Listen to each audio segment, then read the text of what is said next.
आचरण की सभ्यता।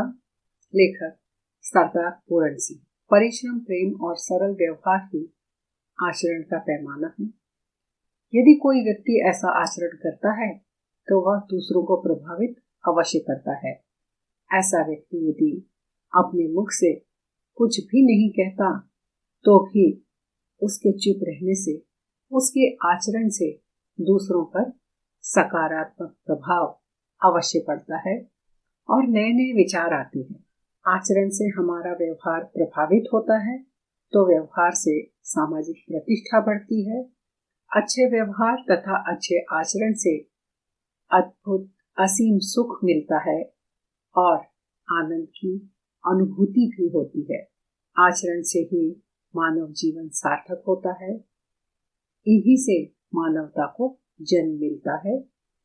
और अगर व्यक्ति अच्छा व्यवहार करता है तो वह समाज में सभ्य कहलाता है, और वहीं पर व्यक्ति का आचरण अच्छा नहीं होता तब वह असभ्य कहलाता है।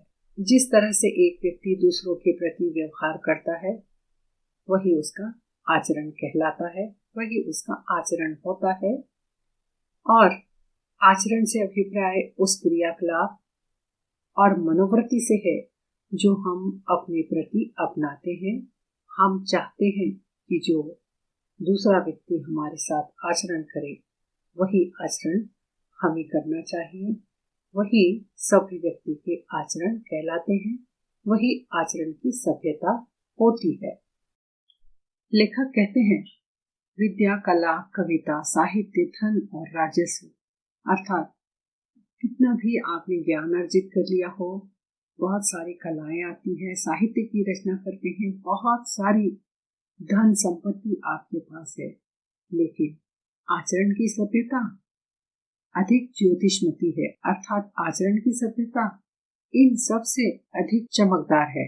आचरण की सभ्यता को प्राप्त करके एक कंगाल आदमी राजाओं के दिलों पर भी अपना प्रेम जमा सकता है, और अगर आचरण की सभ्यता है तो गरीब से गरीब आदमी भी धनवान व्यक्तियों के ऊपर अपना प्रभाव जमा सकता है।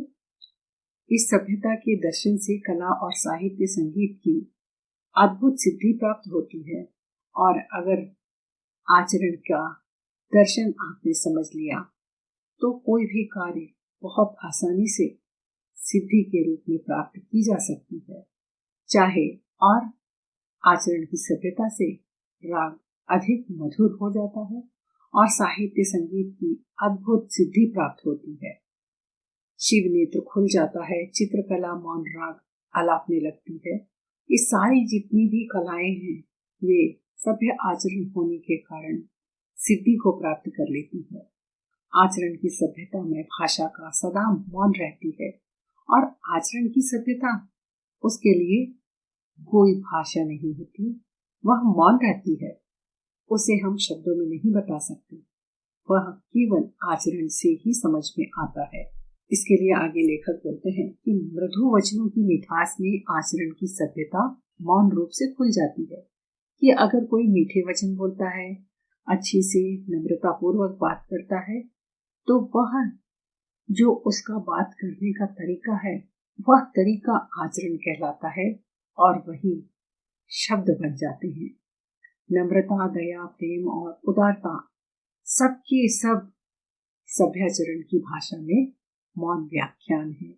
और ये जो मानवीय गुण है, नम्रता की, दूसरों पर दया करने की, और उदारता मतलब दिल खोलकर किसी की सहायता करना, ये सारे सभ्य आचरण है।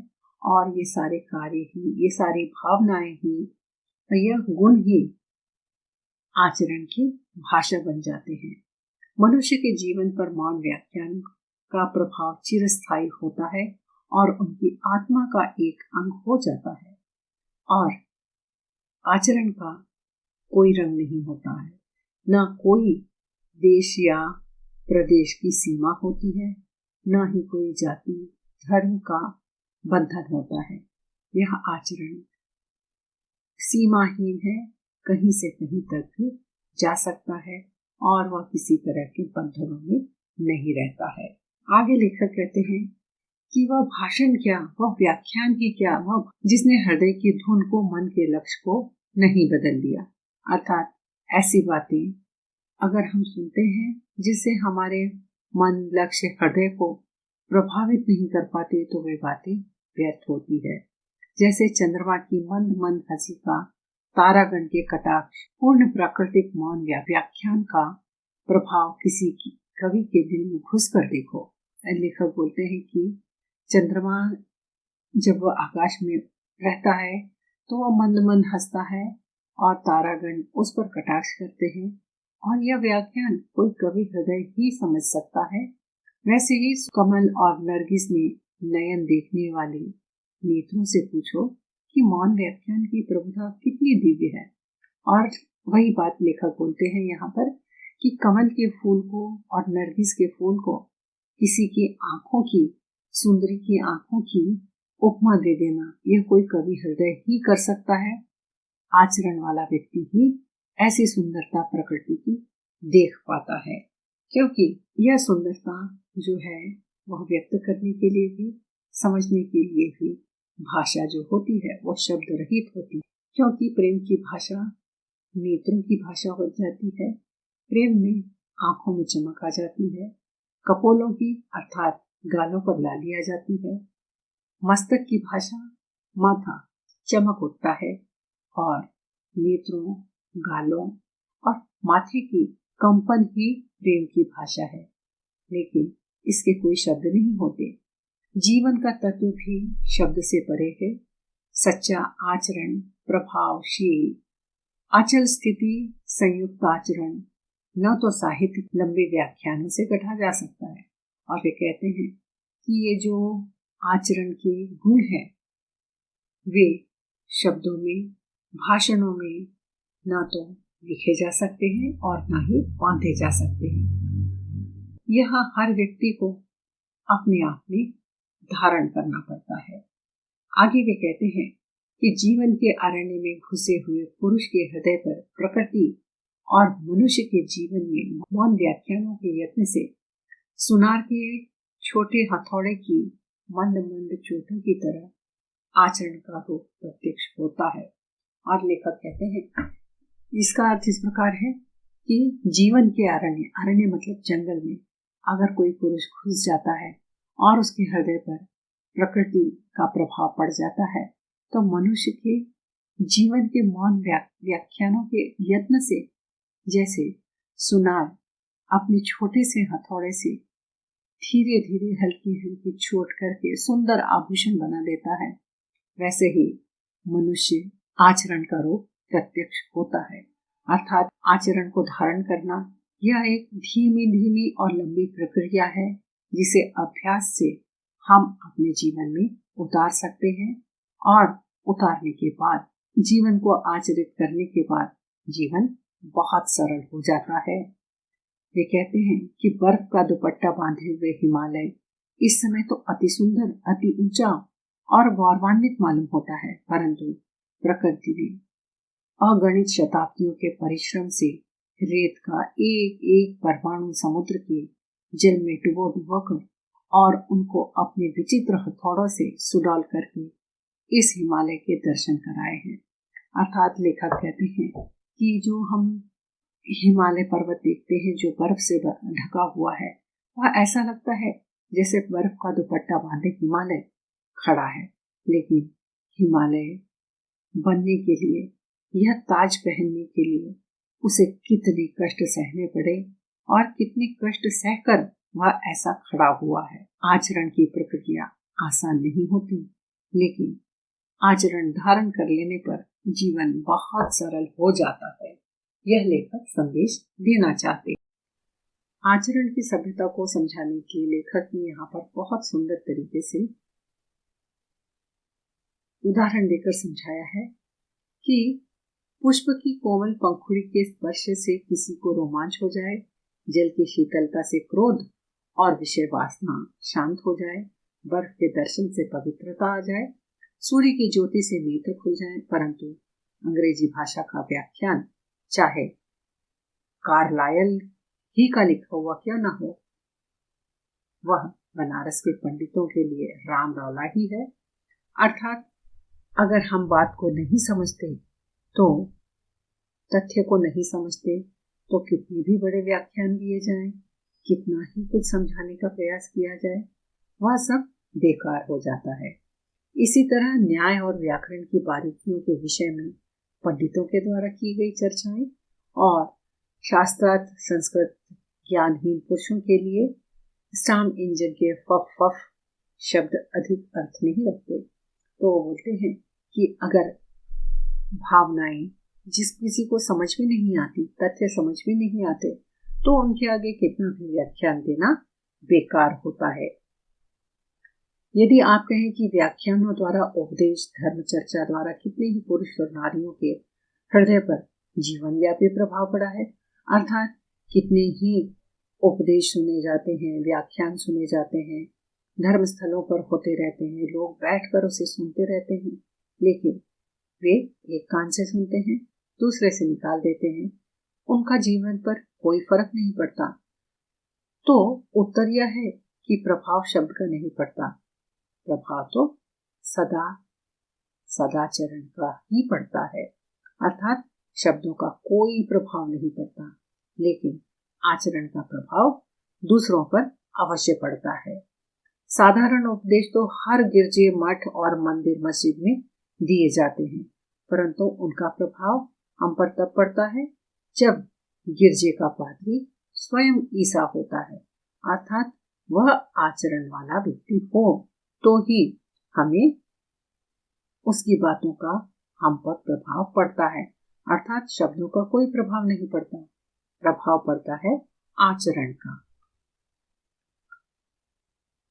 आगे लेखक और एक उदाहरण देते हुए कहते हैं कि यदि एक ब्राह्मण किसी डूबती कन्या की रक्षा के लिए, चाहे वह किसी भी जाति की हो, किसी भी व्यक्ति की बेटी हो, किसी भी देश की रहने वाली हो, वह ब्राह्मण उस लड़की को बचाने के लिए बिना डरे, बिना झिझके गंगा नदी में कूद जाए और उसके प्राणों की रक्षा करे, तो वह व्यक्ति प्रेरक आचरण की प्रतिमा बन जाता है और उसका यह आचरण एक मौन भाषा बन जाता है।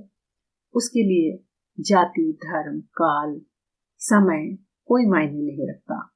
प्रेम का आचरण, उदारता का आचरण, दया का आचरण, इसके लिए क्या पशु और क्या मनुष्य व्यक्ति सभी के लिए एक समान भाव रखता है, एक समान आचरण करता है। जगत भर के बच्चों की भाषा इस भाष्यहीन भाषा का चिन्ह है और वे बोलते हैं।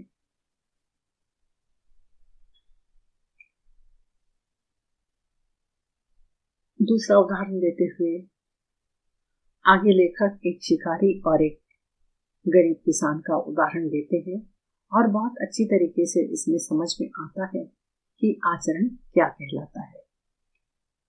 वे कहते हैं कि एक बार की बात है, एक राजा जंगल में शिकार खेलते खेलते रास्ता भूल गया। उसके साथी पीछे रह गए, उसका घोड़ा मर गया और बंदूक हाथ से छूट गई। रात का समय आ गया, देश बर्फ का था और रास्ते पहाड़ी थे, पानी बरस रहा था और रात अंधेरी थी। ओले भी पड़ रहे थे, ठंडी हवा उसकी हड्डियों तक को हिला रही थी।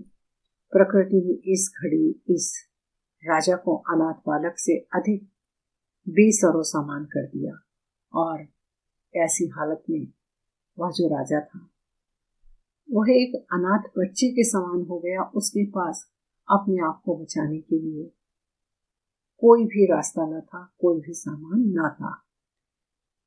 तभी वह देखता है कि दूर एक पहाड़ी की चोटी पर बत्ती टिमटिमा रही है। वह कई मील तक पहाड़ के ऊंचे नीचे रास्तों से चलता हुआ, थका हारा, भूखा और सर्दी से ठिठुरता हुआ उस रोशनी के पास पहुंचा। वहां पहुंचकर वह देखता है कि एक गरीब पहाड़ी किसान की झोपड़ी है। इसमें किसान, उसकी पत्नी और 2 बच्चों इसमें किसान उसकी पत्नी और 2-3 बच्चों के साथ रहता है। किसान शिकारी राजा को अपनी किसान राजा को देखता है तो वह तुरंत राजा को अपनी झोपड़ी में ले जाता है, आग जलाता है, उनके कपड़े सुखाता है और 2 मोटी मोटी रोटियां और सब्जी उसके आगे रखता है। उसने खुद भी खाया और शिकारी को भी खिलाया। ऊन और रीछ के चमड़े में नरम और गर्म बिछौने पर उसने शिकारी को सुलाया।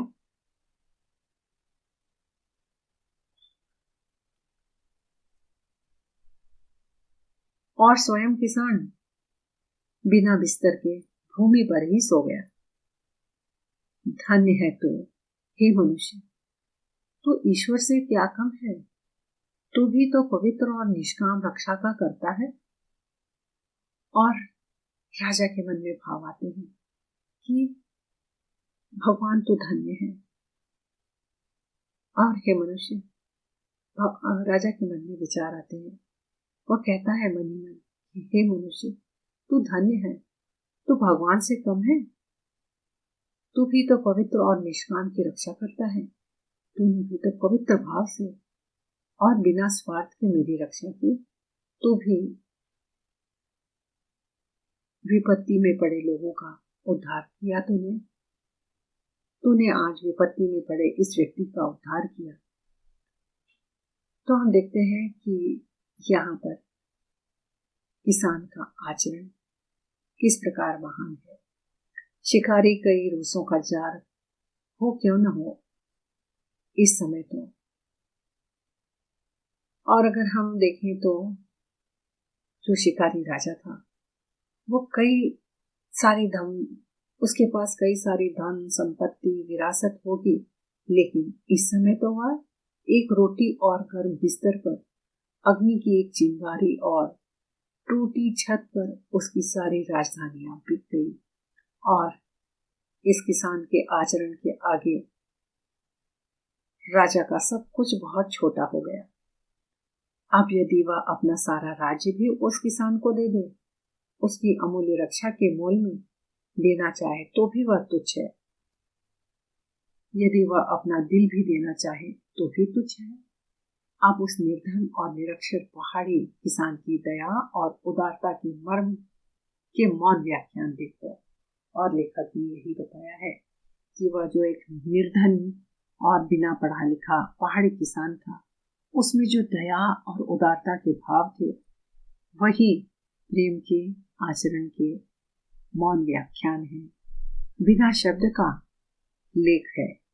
चाहे शिकारी को पता लगे चाहे न लगे, परंतु राजा के अंतस्थ के मौन जीवन में उसने ईश्वरी और दार्य की कलम गाड़ दी। और इस प्रकार उस गरीब किसान ने राजा के मन में भगवान के जैसे उदारता की कलम गाड़ दी। शिकार में अचानक रास्ता भूल जाने के कारण जब इस राजा को ज्ञान का एक परमाणु मिल गया, तब वह कौन कह सकता है कि शिकारी का जीवन अच्छा नहीं है। जंगल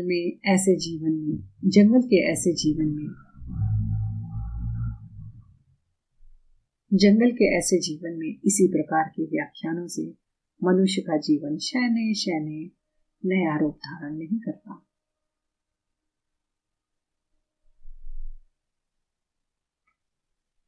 इस प्रकार हम देखते हैं कि लेखक ने गरीब पहाड़ी किसान और शिकारी राजा के उदाहरण द्वारा सच्चे आचरण का रूप स्पष्ट किया है कि किस तरह वह किसान अपने पवित्र आचरण द्वारा शिकारी राजा के दूषित हृदय को बदल देता है। इस तरह पवित्रता और अपवित्रता दोनों से ही आचरण का निर्माण होता है।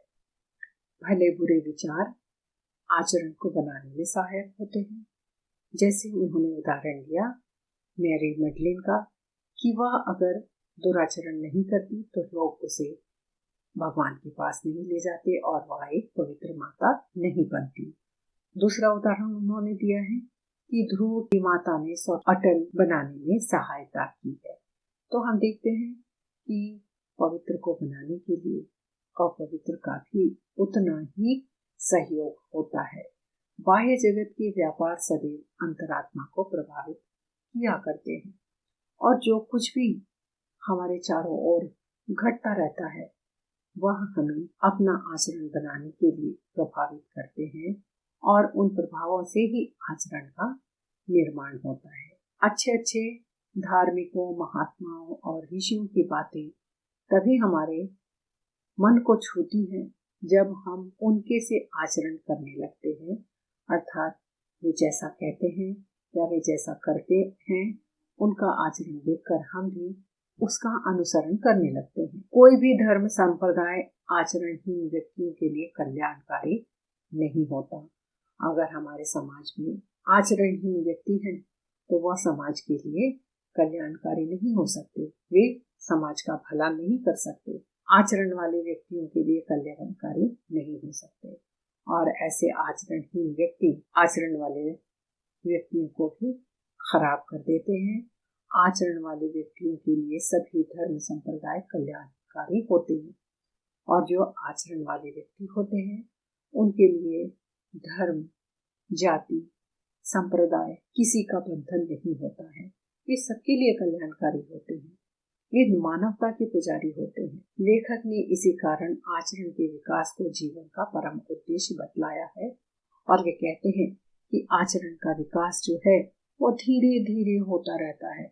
वह कोई जादू की छड़ी नहीं है कि एक दिन में ही या कुछ समय में ही आ जाता है, जिसके लिए उदाहरण दिया गया है हिमालय पर्वत का कि आज जो हम हिमालय को देखते हैं कि सर पे साफा बांधे, बर्फ का साफा बांधे खड़ा है, तो वह हिमालय बनने में कई सदियों लगा दी उसने और तब जाकर वह हिमालय बना है।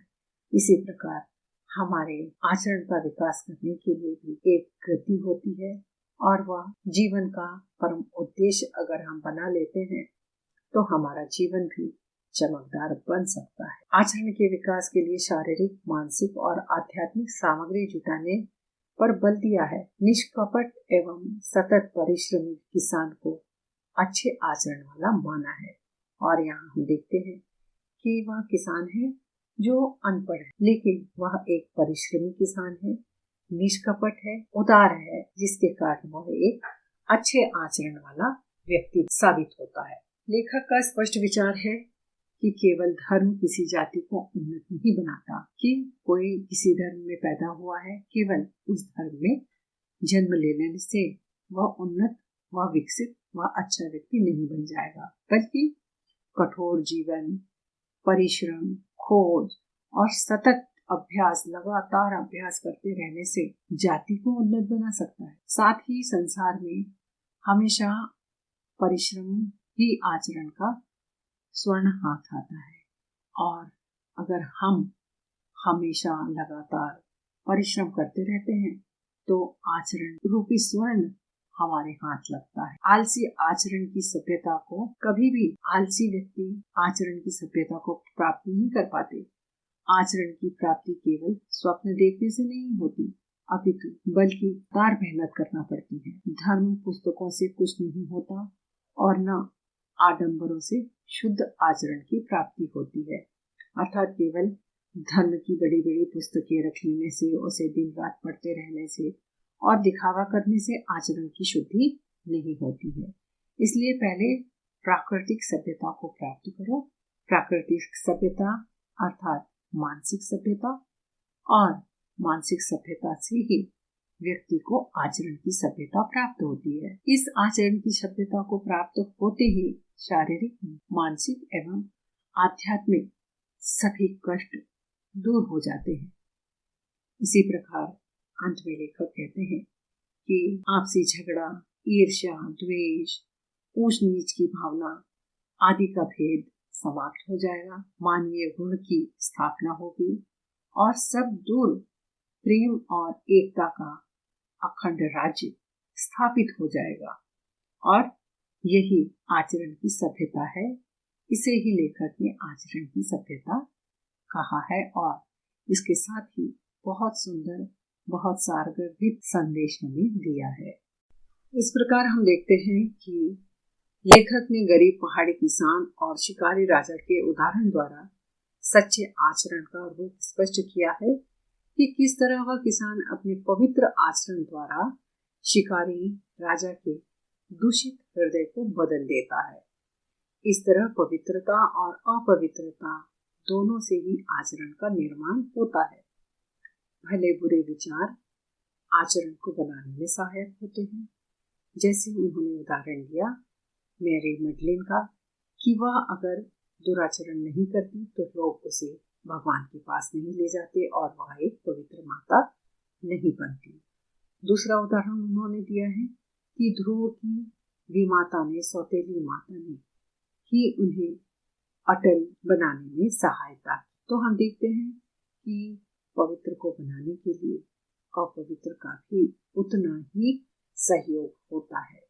बाह्य जगत के व्यापार सदैव अंतरात्मा को प्रभावित किया करते हैं और जो कुछ भी हमारे चारों ओर घटता रहता है वह हमें अपना आचरण बनाने के लिए प्रभावित करते हैं और उन प्रभावों से ही आचरण का निर्माण होता है। अच्छे अच्छे धार्मिकों, महात्माओं और ऋषियों की बातें तभी हमारे मन को छूती हैं जब हम उनके से आचरण करने लगते हैं, अर्थात वे जैसा कहते हैं या वे जैसा करते हैं उनका आचरण देखकर हम भी उसका अनुसरण करने लगते हैं। कोई भी धर्म संप्रदाय आचरणहीन व्यक्तियों के लिए कल्याणकारी नहीं होता। अगर हमारे समाज में आचरणहीन व्यक्ति हैं तो वह समाज के लिए कल्याणकारी नहीं हो सकते, वे समाज का भला नहीं कर सकते।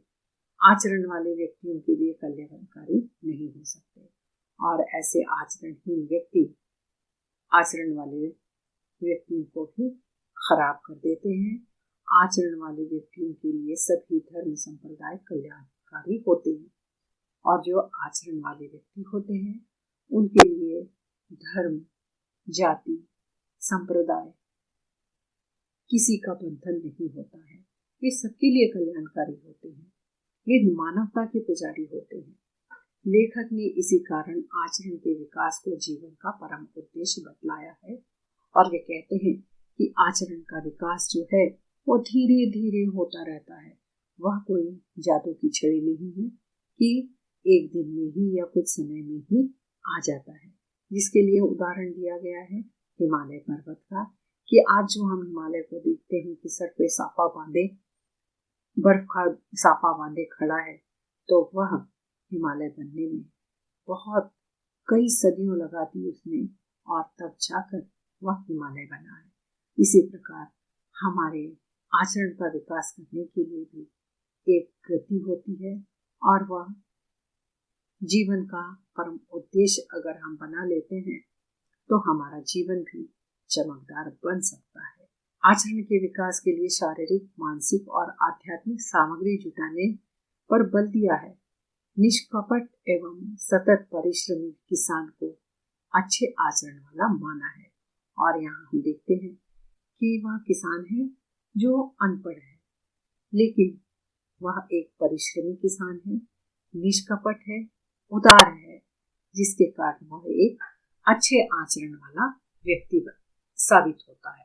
लेखक का स्पष्ट विचार है कि केवल धर्म किसी जाति को उन्नत नहीं बनाता, कि कोई किसी धर्म में पैदा हुआ है, केवल उस धर्म में जन्म लेने से वह उन्नत, वह विकसित, वह अच्छा व्यक्ति नहीं बन जाएगा, बल्कि कठोर जीवन, परिश्रम, खोज और सतत अभ्यास, लगातार अभ्यास करते रहने से जाति को उन्नत बना सकते। साथ ही संसार में हमेशा लगातार परिश्रम करते रहते हैं तो आचरण रूपी स्वर्ण हमारे हाथ लगता है। कभी भी आलसी व्यक्ति आचरण की सभ्यता को प्राप्त नहीं कर पाते।